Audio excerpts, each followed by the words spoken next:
today we are focusing on multiplication. Okay, so if we look at question number 1, 2067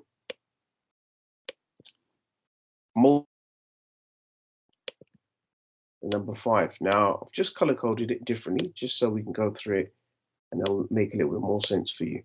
All right, I also have the multiplication grid at the bottom just in case you have a bit of trouble with your times tables. That is there to reflect on and look back on. So our times table in question is the 5 times table, so we're going along this line here. As you can see, 5 times 3, 5 times 4, so you've got the idea. Okay, now if we take this step by step, what we do first is obviously you go through each number step by step.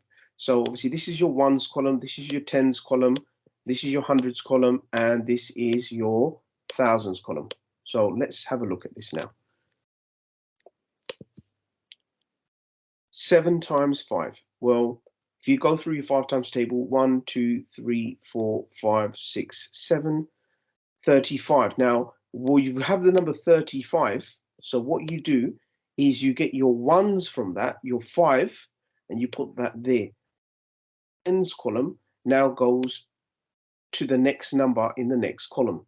So it goes just above the 3. So now you continue with your calculation, 5 times 6. So you go down the 5 times table, and then you should get the idea. 5 times 6 is 30. So 30 you have in your mind. However, you've got a 3 there, the outstanding 3 that you haven't used. With multiplication, you add that number to the answer that you've already got. So, for example, if you've got 30 that you've made, 5 times 6 is 30, you add the 3, which gives you 33.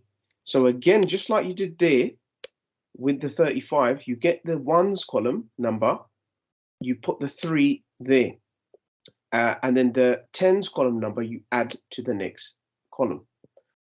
Now you can cross off the number that you've already dealt with. So that 3, I finished with that. I cross it off. It's a good idea to cross it off because it just saves you from any confusion.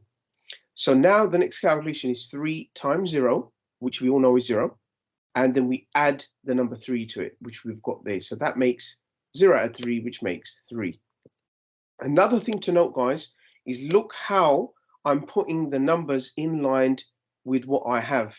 It's just a good practice. I would say always do that because when you get and you're working with, say, for example, a 4-digit by a 2-digit, this does come in handy. It keeps everything in nice order so that you can add it and keep everything, you know, in good, perfect order, and it makes just life easier for you. All right, so next one. So move on to the next one. So we get 5 times 2. 5 times 2 is 10.